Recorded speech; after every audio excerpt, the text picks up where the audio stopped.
አድርጉት ጋይስ። ሰበር ዜና ከሆነ እንደምን ናችሁ? እንዴት አደራችሁ? እንዴት ናችሁ? ሰላም አርበኛ እንዴት ነህ?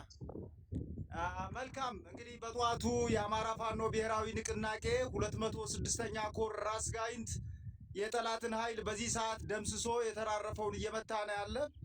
2 ዲሽቃ 3 ብሬኖችና ብዛት ያላቸው ከ120 በላይ ክላሽኖች እንዲሁም በርካታ ጠላቶች ተማርከዋል። ከ6 በላይ ተሽከርካሪዎችን ማርኳል። በራስ ጋይንት ሰማይ ስር የአማራ ፋኖ ብሔራዊ ንቅናቄ ታላቅ ገድል እየሰራ ነው።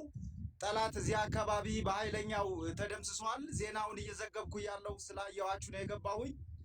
በኃይለኛው ጠላት ተመቷል። እነዚህ የጋይንት አናብስቶች የአማራ ፋኖ ብሔራዊ ንቅናቄ ህዝባዊ ሰራዊት ክንዱን አሳርፎበታል።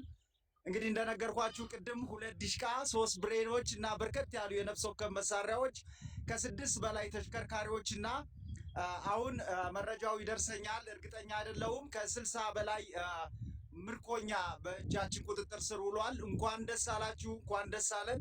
ደስ ብሎኛል። ሳሚ ፊት አውራሪም እዚህ ያላችሁ ቤተሰቦቻችንም በጣም ደስ ብሎናል።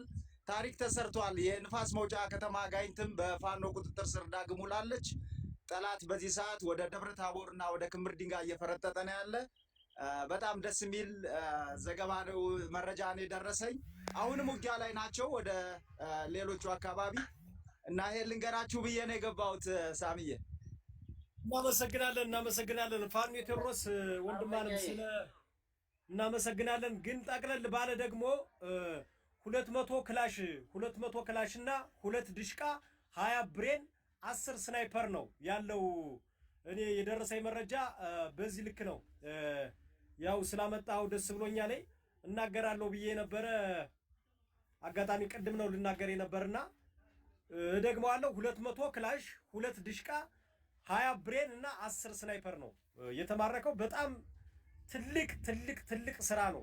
በትንሽ ነገር ትልቅ ነገር ነው ያገኘነውና ትክክል ነህ እንዳልክዬ፣ ትክክል ነህ። መጋዘን የሎጂስቲክ መጋዘናቸው በእኛ ፋኖ ቁጥጥር ስር ነው። እሱን ሳልጨምር ሲዋጋ ከነበረው እጅ የተገኘው ነው እንጂ በመጋዘን ውስጥና መኪና ላይ ሎጂስቲክ ሲንቀሳቀስ ከዛም በላይ እንደሆነ ነው እየደረሰኝ ያለውና ትክክል ነህ። እመለሳለሁ እንዳልክዬ፣ ሙሉን አጠናክሬ በስቱዲዮ ሰርቼ አሁን በስቱዲዮ ተመልሼ እገባለሁ። አመሰግናለሁ ወንድማል። መልካም ቴዲ፣ እናመሰግናለን አርበኛ። እግዚአብሔር ጠብቃችሁ።